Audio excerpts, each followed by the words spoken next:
It's my privilege to be sitting with such an esteemed panel on the topic of payments and cards. And so let me get this going with a little bit of some context as we go along. I think we've all lived the journey of surge in digital payments. However, I'd just like to start with the point that we're still just beginning that journey, right? I mean, if you look at some data around whether it's payments to cash in circulation or number of payments being done by a bank person and benchmark us to many peer countries, we're still not there yet. And so there's a long journey to go. Similarly, if you look at even UPI, which has taken us by a little bit of a storm, right? I mean, from an activation perspective, if I just look at the statistics of active UPI to active savings accounts, it's still only at about 30%, which means there's still a long way to go even in that penetration cycle. The sentiment, though, there's a clear secular shift when we speak to consumers, which is saying we're going to use a lot more UPI, lot more wallets, less of cash, less of check, less of debit cards. The sentiment is quite secular. So I think with that, I think the question comes as to, we're going to see a growth cycle, right? We've seen a 5x growth cycle already in terms of volumes. We're set for another 5x growth in the next 5 years to come.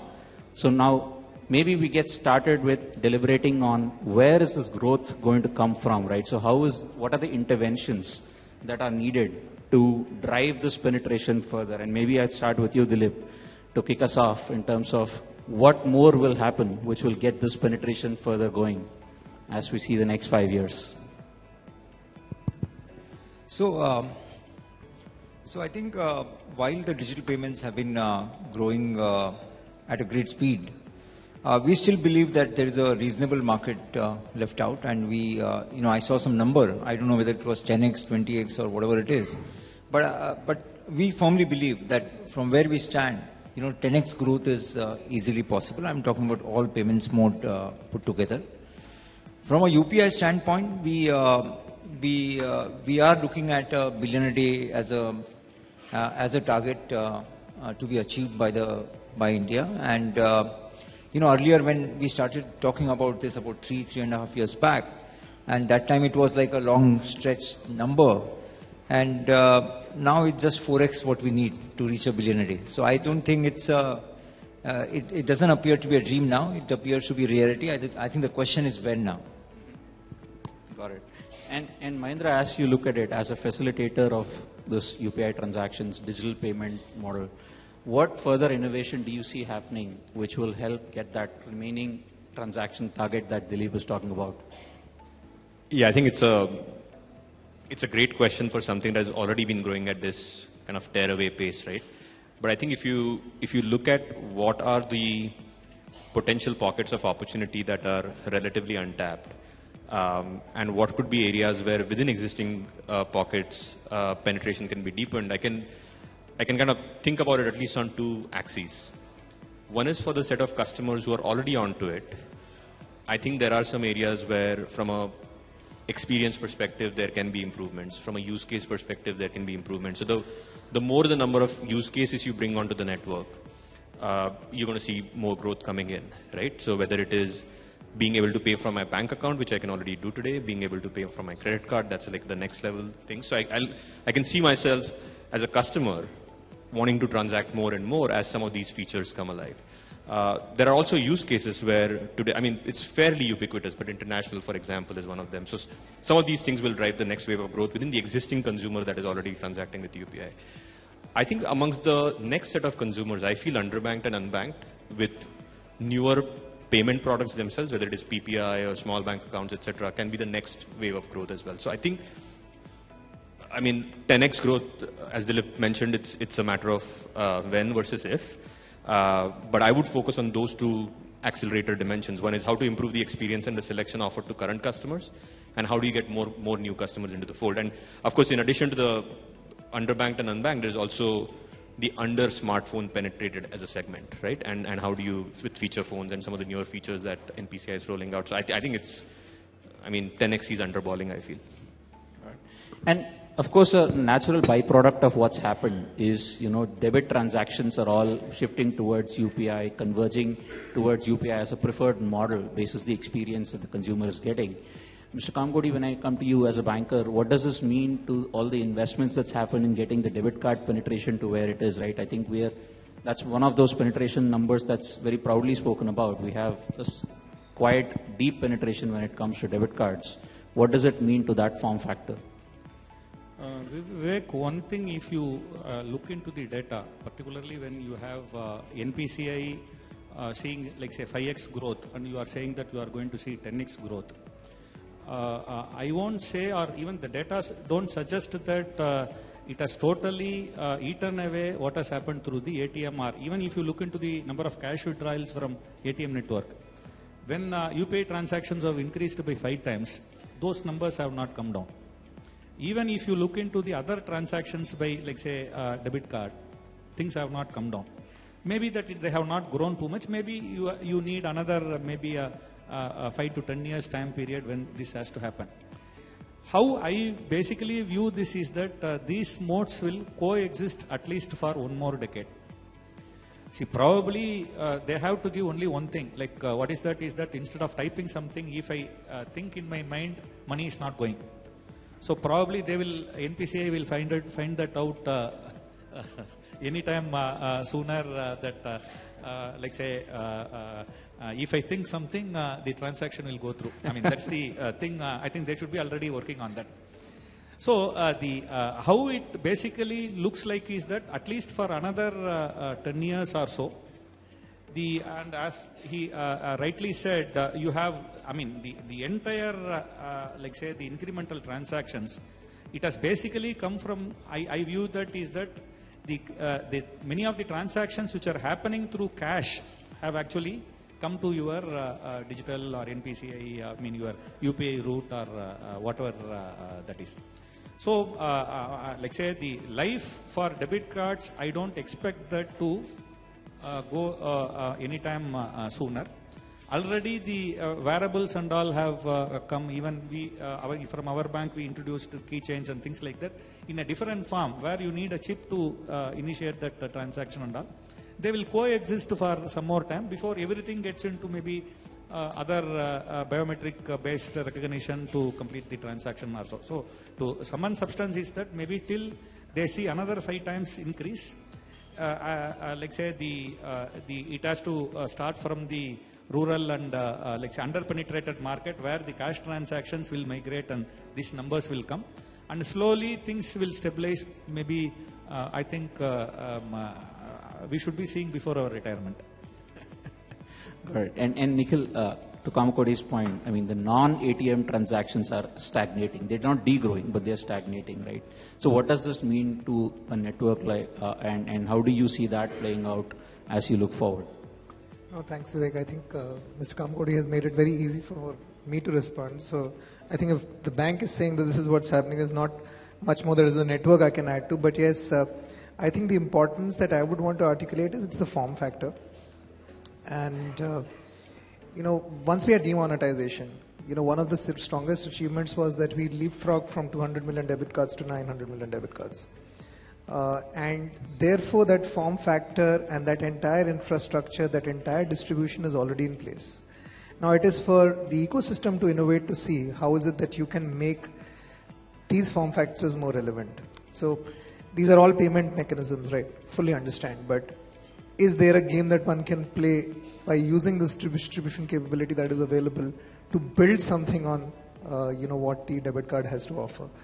On non-ATM transactions, I do understand and I agree. So anyways, 75% of our market is still cash, which is, and a significant portion of that because of efforts from NPCI side and what UPI has delivered for us and as an economy is phenomenal.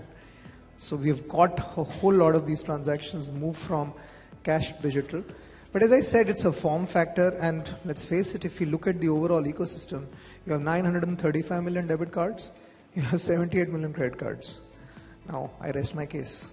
The number is significantly huge for us to be able to utilize what we have created, than just say that it is something.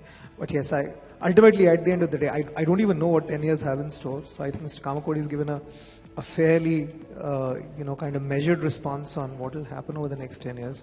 We actually don't know what's going to happen in the next 2. There is some sort of significant innovation which comes in and makes these things to go. So that would be my response. Correct. Shifting this to one form of payment mode, which is e-commerce, right? We've seen a lot of trends around digital, and COVID has really accelerated the whole digital trend, and not just payments, but also in terms of online shopping behavior, retail behavior. And you know, from where we had at one point in time projected where commerce was going, we believe we've seen an acceleration of 3-4 years in terms of those numbers coming ahead in terms of online behavior of Indian consumers. However, when I look at payment checkout, it's still not the most seamless experience, right? I think the offline experience has been reasonably getting better and better with card tap, with QR-based payments, etc. Online still has to get that journey going. So Vasu, from your perspective, what innovation can we see happening in that space? 7-8 years ago, when we do panels like this, the most common question asked either from the audience or the panel was, India's there in terms of potential e-commerce growth, explosive e-commerce growth is possible. It's just that there's not enough payment infrastructure or ability to pay digitally, and there are failures to, this used to be the most common question. So I'm glad it shifted from that focus to say that, and even though those days, one of the points that would get made is India perhaps has the best infrastructure from moving money in real time at very low cost. So over the last 7-8 years, if you take UPI, not meaning that if you ask me honestly, there's no further improvement possible. You can in terms of user interface to everything, but at the core, you're moving money in real time at no cost to consumer, in today's context to a merchant. It can't get better than that unless you want to start paying people for transacting digitally. Right? So we are at that peak in terms of what can happen from payment innovation. In terms of the experience from a checkout, usually a market gets what it wants or what it values. That's what drives a payment experience. What influences it further is consumer behavior and regulation. So those two have significantly shaped stuff in India, right? Because both from a technology perspective or a merchantability, let's say, there's enough at play to say you can make it the equivalent of a 0 or a 1 click. There is that, let's say, technology and experiences available today. But it's also been shaped over the years by what consumers in India like, what gives them comfort, what makes them go through a secure experience. All this has also influenced the way regulations evolved. There's obviously been enough discussion, debate around what regulations evolved over the years, but many of these have centered around the consumer experience in terms of payments. These have tended to focus on what makes it very secure for the Indian consumer. And I think that's been the right focus in India. And one of the advantages we had is, in a regulatory sense, this was proactively thought at a point when the market was still beginning to grow, which has given enough time for the ecosystem participants to put in place a way to make payments and transact, which is perhaps among the most secure in the world, right from the second factor authentications to now card tokenization.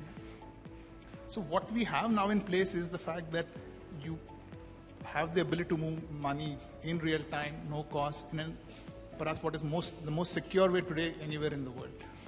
So from here on, user experiences will evolve, because I would think of the last 3-4 years as being flux in terms of new payment products coming up, ways to pay. It's reasonably stable now, and I think as some of the points got made earlier, from here on we'll see innovation which will revolve around use cases. Because now with the payment infrastructure fully being ready and tested at scale, as each vertical of business will change, let's say something in healthcare, something in agriculture, something in B2B, those innovations will come around, not just the payment side. It will come first around the business, the documentation side, and the payments will all seamlessly fit in. The last step is, as Mr. Kamakuri said, there are only 3 things possible from here. Either you go predictive payments, where I anticipate what payment you want to make and I'll go ahead and make it. Or I move to telepathic payments and say, okay, I can read what's in your mind. Invisible payments have been talked of often. It's possible to do it even today. And in many forms they exist. They may not be called by that name, but they do exist in some sense. You set up recurring payments, it's happening seamlessly in the background. So yes, I would see many of the use cases evolving around specific verticals or way consumers behave going forward. I think whenever we speak of growth, we speak of volumes going up. I think the next natural question comes down to the question of economics. Right? And of course, we all know that there's a reason today that UPI is zero MDR. RuPay debit cards are zero MDR. Even the new credit card on UPI coming up, from an expansion reach perspective, it is incentivized with small ticket transactions being at zero MDR, not all transactions being zero MDR. And there is, of course, a cost that goes into all of this for the entire ecosystem, right? Not just for banks. There's a number that's put out there from a bank perspective, but everybody is incurring a cost to deliver this experience to the end consumer. So what does this mean in terms of the overall ecosystem? Will we see this become a hindrance to growth? Maybe Dilip, if I may just ask you that question, that how do you see the ecosystem still continue to drive this growth despite this economic situation? So, when we say zero MDR, there is some incentivization happening back from the government. Last 2 years, the ecosystem is getting some incentives in terms of part of that MDR. And as the volumes keeps growing, I think the expectation is the cost to the community has to rationalize, right? That's the standard logic which anybody would think about. But obviously, there is still more investments required, and I think as of now, the incentives from the government are helping to some stage. When I look at credit card, right? And today you can look at it. We have said that nil MDR for the below 2,000 for the small merchant, which is the small merchant category as defined by the regulator. See, today you have to assume that that category does not exist on the credit card today, right? The category is a new category. There is no POS machine today and being the credit card being accepted. So we don't believe that more than 10% of the total RuPay credit card value will be on that small merchant. However, one important issue which we thought is when you see a QR code, today you are able to make payments using UPI, and when you add the RuPay credit cards on UPI, that will use while the payment product is RuPay credit cards, it's going to be still UPI railroads, and we thought that the customer must be able to use the credit card at the small merchant. It's very important, and we see two values, two big important aspects of that. One is the small merchant also gets some part of the credit to be utilized on his at his or her store, so that makes them part of the credit ecosystem. More transactions, and people use credit and pay more, right? Normally that's a logic which has been used, and merchant gets incentivized for that. And as they grow, automatically they will come back to the small merchant to a regular merchant category. Obviously, then they will start paying the MDR. So one aspect is how do we grow this merchant ecosystem, which is about 5 million merchant accepting credit cards, to a 50 million merchant actually are capable to accept digital payments. So that's the first objective in terms of how do we give them that pathway to become a regular merchant. The second point is from the consumer side, which is from the demand side. The demand side also, right? Today the credit cards, Nikhil was talking about 78 million, while debit cards are 900 million. So I'm just saying that there's a huge 10x growth easily possible, 10x to 15x growth possible on the demand side, right? And it need not be 50,000, 1 lakh credit. It can be a small credit. However, the growth predominantly is going to come from tier 2 and above, right? And today the issue has been that there is no POS machine right now. So it's very important to supplement with the small merchant acceptance ecosystem, which is there up to tier 6 now, right? So that even the demand side can take advantage and grow. Obviously, it goes without saying that the 10% of the value which may go without getting reimbursed. Actually, it's a loan product, right? So loan product, there has to be some remuneration back to the bank. But what we feel right now, if that ratio remains 90-10 or below 10 somewhere, I think the banks will still promote this product to take advantage of the what you call the demand side explosive growth and the supply side explosive growth, right? Because normally the credit card is the income is interchange and revolvers, right? So I'm saying somewhere there could be subsidization. If the activation is very good, if the engagement is very good, revenues can be made. That's what is our assumption right now. But obviously we'll have to see how the market accepts it. Banks look at this whole thing. And Prasad, if I may bring you in on this one, right? You deal with the merchants day in, day out. So, and is that cross subsidization that, and this is a belief that we've all had for long, right? As the merchant relationship becomes stickier, you'll be able to cross sell, you'll be able to show value to the merchant and actually make the merchant more at a unit economic level profitable. Does that really play out, and how is it playing out in terms of the different merchant segments? So thanks. I'll delve it into two parts. First part, I think, like Dilip said, there is exponential potential available still for consumption, right?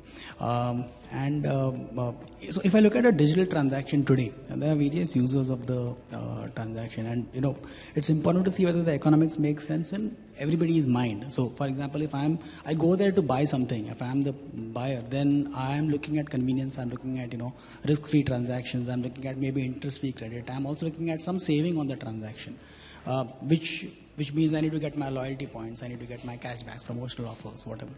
So as a customer, if I'm using the card, I'm willing to, budget some amount of cost.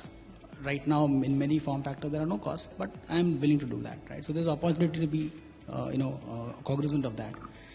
If I'm a merchant per se, then I would look at something like a deep integration, seamless integration, something which is like a straight through reconciliation, where my efficiencies are increased for doing businesses. I will also not want to lose the customer. I want to make sure the customer buys more. How does he upsell? How does he, so I am also, as a merchant, willing to invest some kind of a cost, and I'll park it as my customer acquisition budget.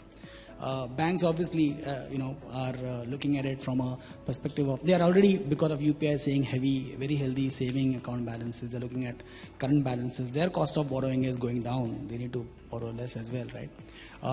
In fact, at Innovative, we also look at a fourth partner. We look at the brand, the guy who actually sells his products. He is also looking at it from the transaction as a point of, a place where he can reach out to the customer directly. He can offer his benefit directly. He can talk to the customer directly. So he is also willing to invest. All these four parties actually make, a business case for being willing to share some amount of cost. This is where the economics gets impacted. Now, as a player in this business, if we can stitch all these four parties together, definitely it's possible to make very good economics out of it, right? How is it that we promise each of these players an incremental X over what they're already doing? So if it's a merchant, can I promise him extra growth in his business? If it's a customer, can I promise him extra convenience or some offers? All those things, people are willing to pay a price, and that's where I think the economics will come. Dilip obviously has talked about the potential growth in future. So I think that way we have been kind of successful in terms of stitching these four parties as a collaborator, and we are making good. We can see good economics coming out of it. I hope I answered the question. Yeah. And Vasu, does it differ in the online merchant space, right? So online space, again, typically we believe the small merchants won't be willing to pay, but in the online space, maybe the larger enterprises are being more demanding in terms of economics. How do you see that in terms of the full value of the customer, profitability at a merchant level? How do you see that played out in the online space?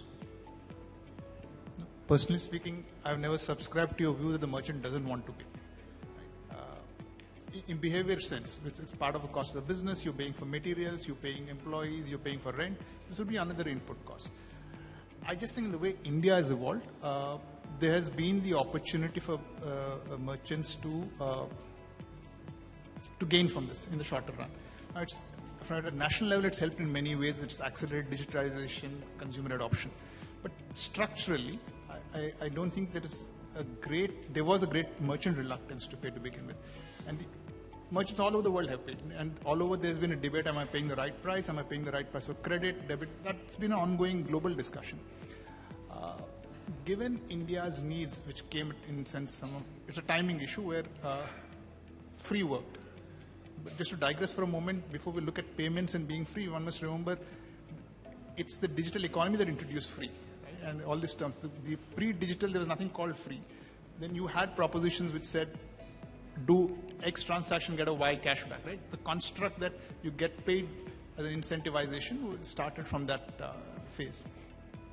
So in the short run, obviously people are benefiting. To your question on UPI MDR 2, it wouldn't grow if somebody wasn't benefiting. It's a question of who's gaining, and there'll obviously be some part of the chain that's not gaining as much as it should versus somebody else who's gaining. But there is that one dynamic. The second dynamic, to the point Prasad made, can you keep evolving business models to say, I will run a certain part of it at a loss to make money elsewhere? Which is to say, do I run search free to make money on advertising, like a Google model, right? So you can keep extending that to say, can I offer payments free to make money elsewhere through value-add service? Till somebody else comes and disrupts your value-add service to offer it free to make money elsewhere. So this is something one hopes will settle at some point. The key aspect in this is primary providers of payments infrastructure even today are banks. That's where people, and there has to be adequate, let's say, compensation remuneration happen, irrespective of where it comes from. So I do think that is something that will correct at some point, and this one can see of it as an investment phase. People have to run these investments to see. Some will win, some will survive, some won't. That's how it will grow. Taking cue from that, I think when we speak about investment and banks, right, one stat that I'll just like to show here is we are literally moving very fast into a multi-banking space as far as saving account customers are concerned. And almost 40% of the consumers we surveyed said they have multi-bank accounts, and 50% of them literally said payments is what drives which bank account is my primary account. So you give this slide to me. I'll put it in the steering committee's.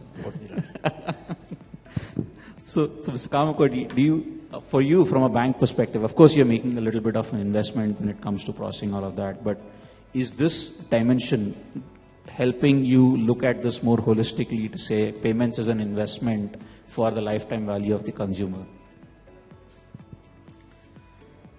See, I mean, particularly when I hear, like say, from the side of your fintech side or those who are on payment space, when you try to focus mainly on the payment side alone, as a banker, I find a disconnect between, like say, your the way you look into and the way we look into. Even like say, always during this transformation, like say, okay, there are a few fintech companies who commanded a lot of market capitalization and like say, a lot of value is created. We hear so many things. But as a bank, like the most important thing is the sustainability. Like say like say for what are all the priorities of like say particularly when you look into the payment space, who created value and all. Here the point is, when we look at our investment on this thing, it is cost of being in the business. Like say for me, like say payment, like say this is the part and parcel in that service.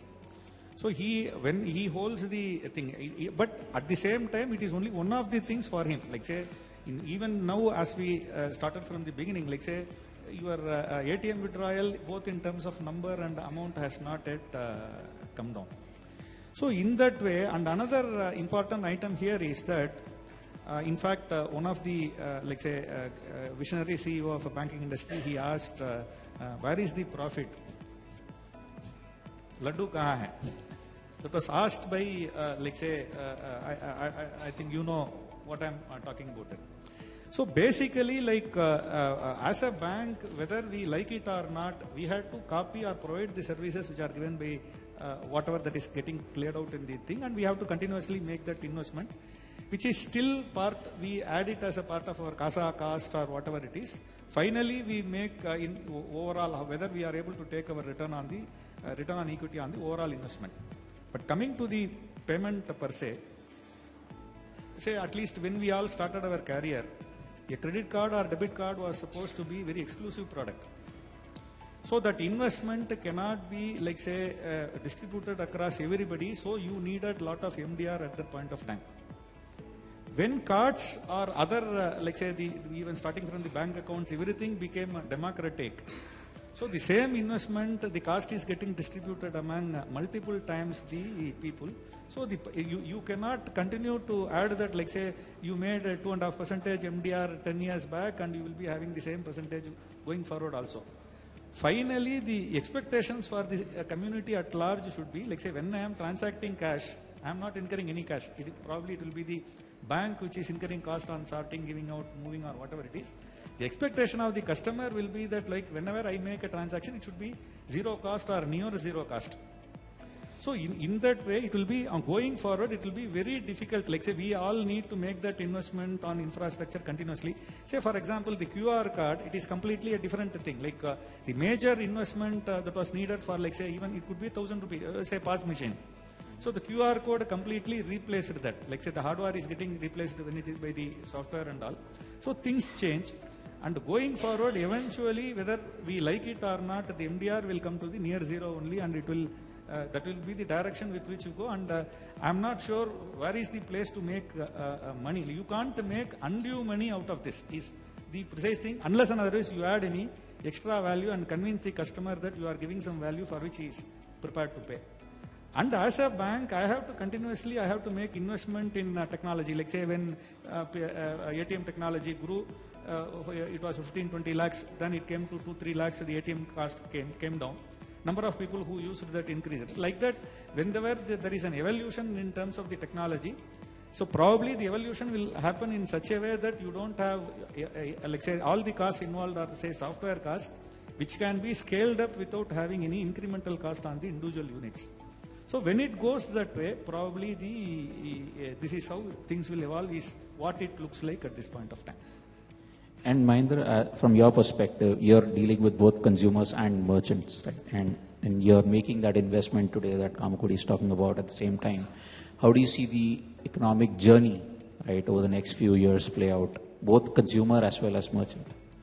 Yeah, and I think 2-3 things I would say, right? First and foremost, I think one of your earlier slides showed that it's about a 20 to 50 basis points cost to process a transaction. The way I read it is, I looked at that data point and I looked at Dilip's data point of 10x growth. And I'm like, if my software doesn't have to scale at the same rate, then I'm processing payments at 2 basis points, right? So that's disruptive. So I think we need to look at not current costs, but long-term costs when we are starting to have these discussions, number one. Number two, I feel that the mental model for how we think about revenues in this space perhaps might undergo some transformation from pure transactional economics to customer economics. We've seen this in different industries play out differently, right? People used to previously pay for a whole entire CD full of an album of music, and that became a per unit of, hey, you can now download a song for 99 cents.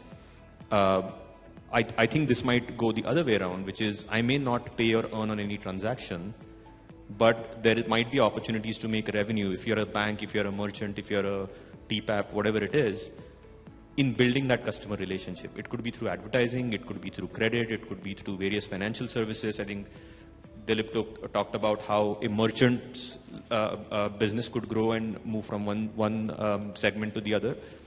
So I feel that where we are right now, at the current scale of adoption, if we start thinking about what I'm calling it as cashing out too soon, you will hurt growth, right? We need to figure out how to scale the cost structure. I think it's an already insanely good cost structure, but it can scale even further, right? And then perhaps start to reimagine the economic model of this overall industry, not just at a transactional level, but at an overall customer lifecycle perspective. So I think those are a couple of things from a long-term perspective that I think are important. I think from a near-term perspective, while we talk a lot about bank and bank costs and how to subsidize them or how to drive revenues there is also the other side of the ecosystem which is driving demand for this, right? Like where is it's the TPAPs, and they're putting a lot of money in terms of customer acquisition, retention, etc. And whatever that subsidy today is coming through, that needs to be equitably distributed through the ecosystem, which is not happening right now. So I think those are probably like the short-term inefficiencies, but long-term, I just feel like we have to think about this at a 10x scale, and then see where these things go. Just shifting gears to the other side of the coin, which is the credit card and the credit reach side of the coin. I think, Nikhil, you alluded to this earlier that, we still have only about 78 million cards in the country. And we've spoken about the underpenetration for a while now, and we all agree that there's a lot of underpenetration when it comes to credit card. The good news is credit card spend is bouncing back, it's on the growth pattern, but the real question comes down to what are we ready for this drive now, right? So BNPL tried to replace some segment of that, it didn't go anywhere. So will credit cards finally take the space that we've been hoping they will? And what will unlock that reach now of those credit cards? Vivek, that's a great question, and actually $1 million question. I'll try my attempt to, kind of put at least a perspective around this. Obviously, these numbers are fairly well known to us. Potentially with the conversations that are happening around India reaching a $5 trillion economy, as well as, I read somewhere today that we are talking about 2027 being there when we take over, or rather overtake Germany as the 4th largest economy in the world. Most of this will be driven only if we are able to create a strong credit market. And that strong credit market, most economies, developed economies in the world have evolved because they have been very, very strong credit economies. And potentially with, the sort of platform that at least UPI has created, and now Dilip was mentioning also about UPI on credit, I think this will give an overall fillip to the entire ecosystem. So it's a fairly well-known fact as per RBI, data, 14,500 per month is the spend on a credit card. When you go to a debit card, it's only about 750 odd rupees. So it's a 20x multiplier. And of course, more revolver means more consumption. More consumption means, much more activity, and that is what will lead to growth in the economy. So that's the first and foremost thing. And yes, I think most of the growth will come from the tier 3 to the tier 6 towns. Although I find it very fascinating on the definitions of tier 3 and tier 6 towns in our country, and the way those cities behave is very, very different from what we understand in this August room, in this August gathering, in my opinion. So there is a whole lot that's happening in those markets as well. But I think fundamentally, form factors, BNPL, I do agree. But I think BNPL will make a resurgence in a different format. I won't write it off. Of course, it's been deliberated, and maybe for want of a better word, it was kind of misused in some global markets. I think India will be a lot more active in the way we control our regulation. I think the regulator does a phenomenal job of, course correcting the way, the ecosystem moves, in my opinion. And I think UPI on credit will be one, RuPay on UPI will be one significant incentive. And as I said, as we move forward and with the data that was just being talked about on the debit side, just to take a, little bit of a shift to what, on credit, savings account rates were deregulated in 2011. You saw savings account war on rates. Where are the rates today? They have stabilized. So from a pricing perspective, the market itself finds out its own stability. The market evolves. The market decides the pricing, as Mahindra was also making that point. 2 basis points for, it's like those numbers are really, they are numbers that you have to take into account. But coming back to the credit point, I think there is significant enough room. There's distribution, and they will obviously with the same capability to have customers upgraded from debit to credit, which I think is the biggest play that will ensure growth rates. We are looking at 14% growth rates on a monthly basis. September was a 14% month, yes. It's a seasonal or rather a festive season month, so I do understand. But those sorts of growth rates, tell me an economies are growing at 1% per annum. We are talking about 14% in a month. We are looking at very different levels, and it has to happen in India. It hasn't happened for a set of reasons. We have the infrastructure, we have the digital infrastructure, we have the setup, we possibly have appetite today. Because look at banks' balance sheets. Mr. Kamakodi will tell you the numbers that you're seeing from all bank balance sheets rocking. In fact, that brings me to Kamakodi, from your perspective. One of the drivers of penetration will be the banks willing to underwrite the risk associated with credit card, right? And will the data now that's flowing through a UPI transaction, or a lot more data about a customer going from cash to digital, will that help you extend the credit card to a different customer segment? And therefore, will that be the next path to seeing a larger base of people credit carded in the country? I would just like to extend from where Mr. Nikhil started, maybe slightly in a different perspective. Because if everybody talks in the same language that it is going up and all, probably even people will not feel it interesting. That too immediately after in the post-lunch session. You hear the same statistics about per capita beer consumption. You hear the same thing in almost every consumption.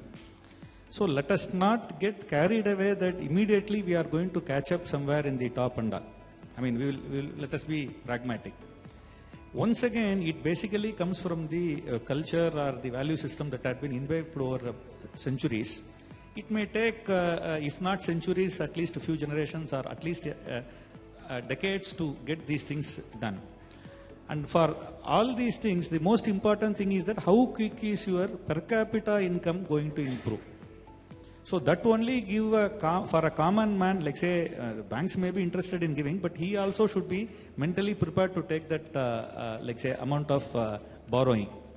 So it is going to happen, definitely it is going to happen, but like say when you compare, like say 70 for you and 800 for China and all, this gap, the 10 times gap is going to get filled up immediately and all, may not be that way, it may happen slowly. It is not just the data, like say for example, the issue is, yes, definitely you have a lot of data to make a better assumption. It doesn't mean that 100% of the people will be getting eligible for a higher limit or whatever it is.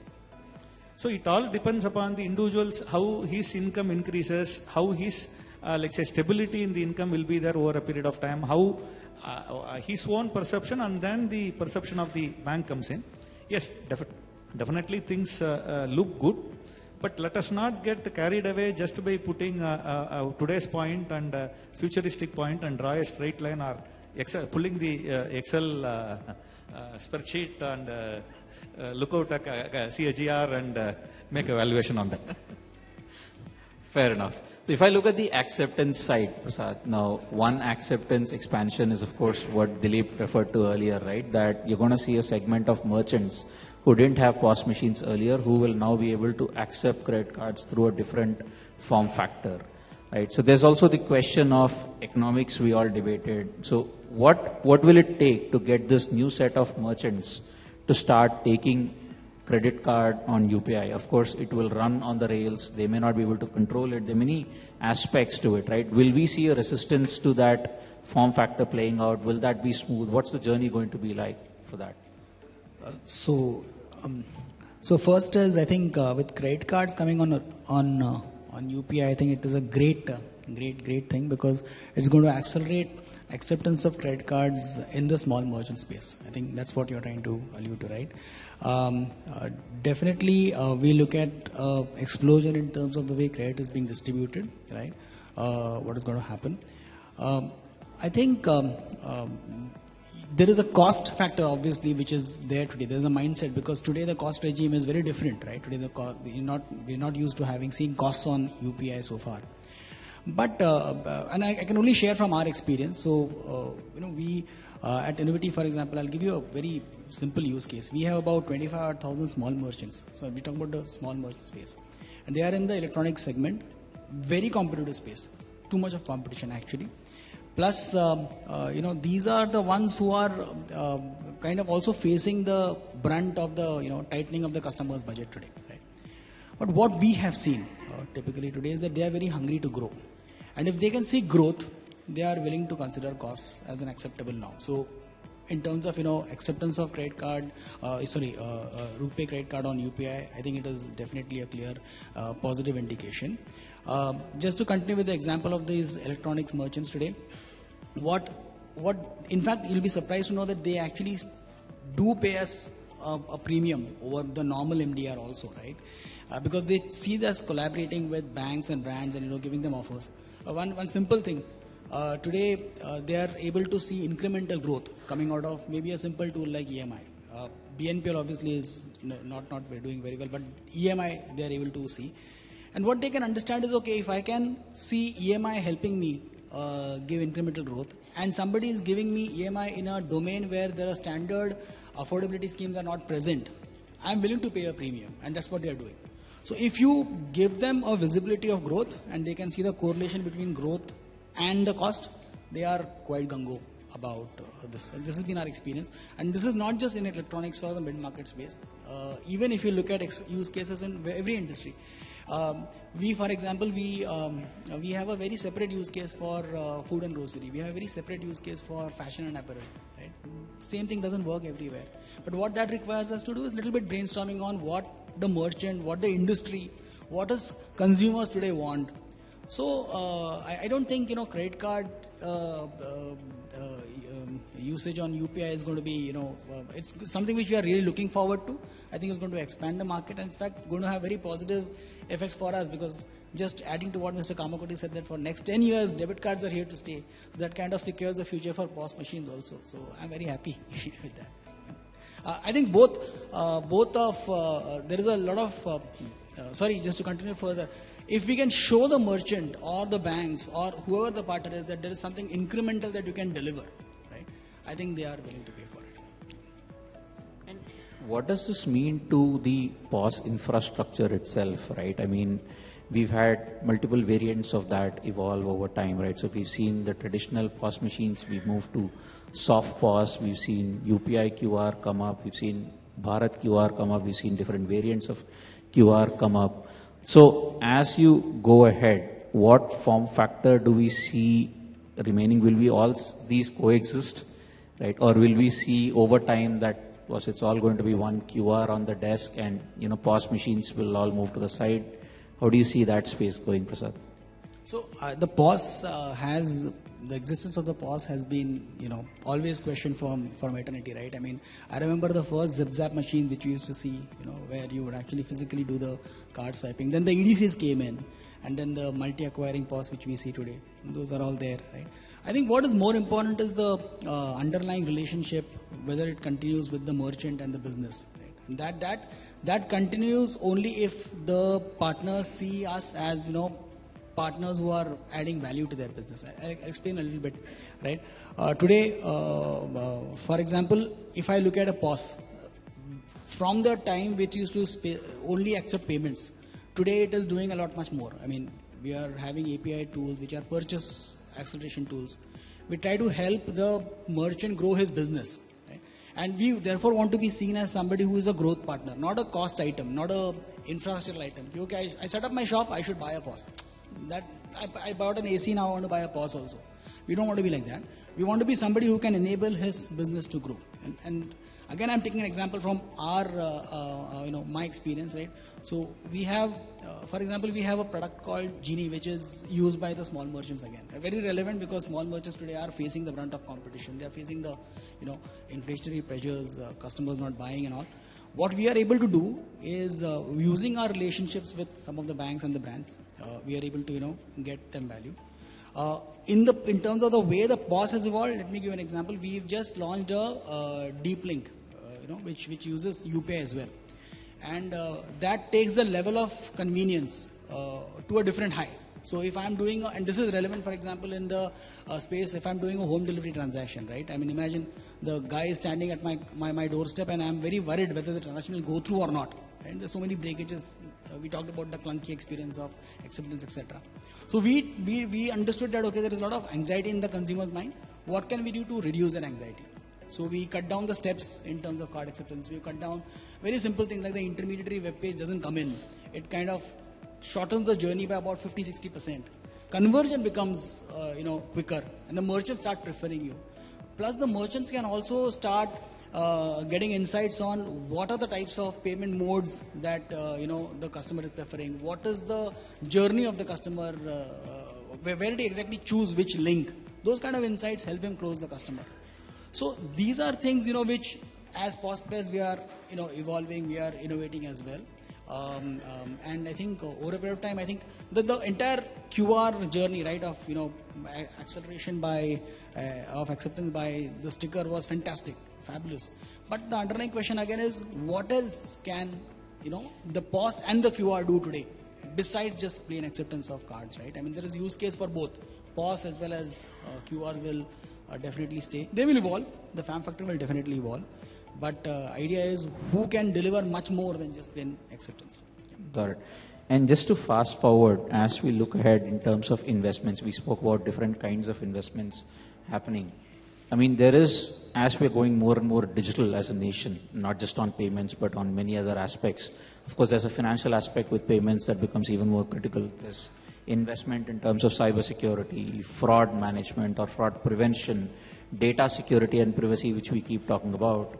So, Faso, I may start with you. Are we seeing enough investments go in? Are we, as an ecosystem, different stakeholders need to invest in this, right? It's not just one element. There are different people in the entire value chain that are involved. Many of you are sitting on this dais today across the spectrum, right? Are we seeing enough going into the space that gives us comfort? I think one of the advantages this market has had is, like I referred earlier, the regulators taken a proactive interest on these, knowing, I guess, from the fact that traditional infrastructure has been poor, investments haven't been there, and let's say the resolution mechanisms have been poor. So I think the way it's worked in India is there have been soft policies that have come up to ensure that we're able to mitigate some of these.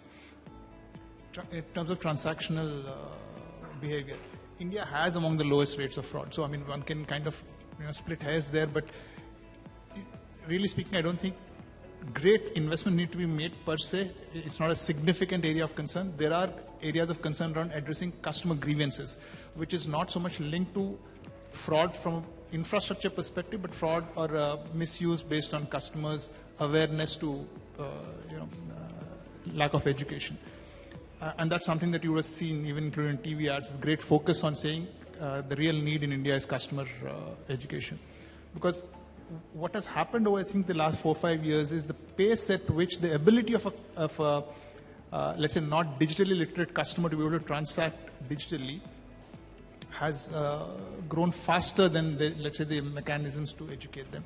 So to that extent, the real need of investment there is a soft education bit of it, which will happen in due course. I mean, there is no way you can shortcut.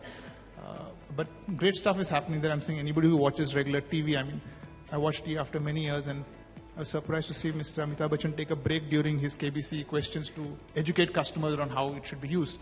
And I don't think there's any other country where the regulator push for it, where RBI is advertising to say how should tokenization work. So I think the real need is in that segment, and enough from happening there. Nikhil, you look at this aspect across countries, right? I mean, and so how do you see India stacking up in terms of the security, the protocols that we have around different payment networks today in the country? And we are in a place where multiple networks are coexisting and scaling at the same time. So do you see that we are at par or we're behind in terms of where we are? No, so I think, taking forward from where what Vasu just mentioned, of course, soft policies, I do agree. And on the consumer side, I think we're just about reasonably there. I think from a fraud perspective, completely agree. I think you don't see a regulator promote, fraud prevention, protection from a consumer perspective. But I think there's a larger piece here, which is on the overall ecosystem's preparedness for cyber attacks and cyber frauds. And I actually will possibly pivot here from consumers towards the entire ecosystem on the corporate and the MSME side. Is there enough investment? And today, it's not that you have to be an online organization to, plan for cyber risk. Every organization today is online. You just read about one of the largest groups in India having a cyber attack on one of their, organizations in the power sector. We also have heard about the Colonial Pipeline crisis that happened in New York in May last year, where there was no supply from Texas to New York because there was a cyber attack and the hackers had to be paid 75 bitcoins worth $4.5 million for it to be released. So I don't think we've done enough so for example, if you look at rating agencies, I know this is a little bit of a topic. Do rating agencies take cyber risk preparedness of organizations into account before giving out a rating? I think the answer is most definitely an NO, which is, to my mind, a much bigger risk for the entire ecosystem. So it's not only about consumer protection. We are today a connected world, so there has to be that investment, and therefore cyber risk has to be for organizations a boardroom agenda. If you don't have planning for cyber risk, you are running on a sitting time bomb, and it'll go off anytime. As Vasu said, our fraud rates are low, but maybe we don't have significantly heavy level of hackers in this market, and that's something that's going to happen very soon. because those hackers are as smart as some of the people who build these systems, possibly smarter. Go back to a Hollywood movie, Die Hard 4, and the fire sale that happened in that movie. Look at it and you'll understand what I'm trying to say. So maybe moving to the last segment of this conversation, we heard the governor speak about CBDC-R coming out soon, pilot. Dilip, as you look at this new set of payment mode coming into the space, right, UPI, as we discussed, largely help move cash towards digital. CBDC-R will potentially coexist and do a similar role. How do you see CBDC-R and UPI playing two to tango here? So with your permission, I just want to talk about the previous slide, because Absolutely, the previous please. slide is very important. And this is where, while I agree with Kamakodi sir also that we should price our products appropriately and we should not take undue profits, but at the same time, we should not underprice as well, because the cyber security, the fraud protection and the consumer protection on data and other privacy protections, the ecosystem has to invest, and the ecosystem is strong enough as much as its weakest link is, right? So we do not want the ecosystem to cut corners on these important things. And this is where the reasonable revenue and whichever line of the business which you are talking about is super important to deal with. Now, when you look at the customer protection, the customer grievance, customer protection, we have the ODR, online dispute resolution, which is now mandated by the regulator. The cyber security, now we have the bodies like CERTIN and those kind of institutions, the Seaside, Rabbit, who are trying to monitor and guide the ecosystem to build up the standards what you require.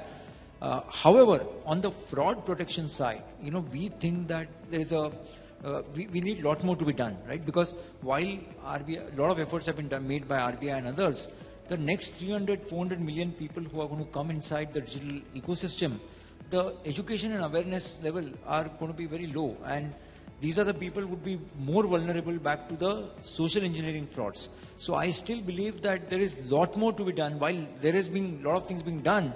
But I think all the three areas requires a huge investments from the banks in India and the fintechs in India to look at that. So all the innovations, multiple innovations would be helpful for investment. They should not look, fintechs must not only look at the valuations and gains, they should also look at investments into these areas, because these are super critical. This is 1 and 0 game in that sense. Sorry, on the central bank digital currency, I think it's a digital currency, and today the consumer uses the cash for different reasons than what he's using the digital payments for. While the education, awareness, fear would be one of the things, but there is a reason why people use cash in India. And while he was talking about ATMs have not dropped down, it's still stagnant. The cash in circulation is still at one of the highest levels right now. Might be because of COVID, the hoarding effects are still not tapered down. Those might be the reason. But I think it's the right time to start piloting. Obviously, nothing will change in a year or two. It might take 5-10 years time, as sir was talking about. But I think it's an important initiative of the regulator. The business models will change. The way we are doing a business will change. While digital money with the UPI and UPI will continue to innovate, but I think the CBDC provides a huge technological advantage over the digital money, right? And it's you can look at programmability, you can look at purpose-driven money, and a lot of things which we can do in a CBDC, which you can't do in a digital money. So I believe it's a great future, but in the long run. And everything in India will compete and collaborate at the same time. So, on that note, I would like to thank everyone. I think we are all heading towards a wonderful next 5 years. I think the 10x, 5x that we spoke about, the marginal cost getting better as we go along, security getting better, customer experience getting better. I think a lot of positive notes to take away from this conversation. Thank you so much for this conversation.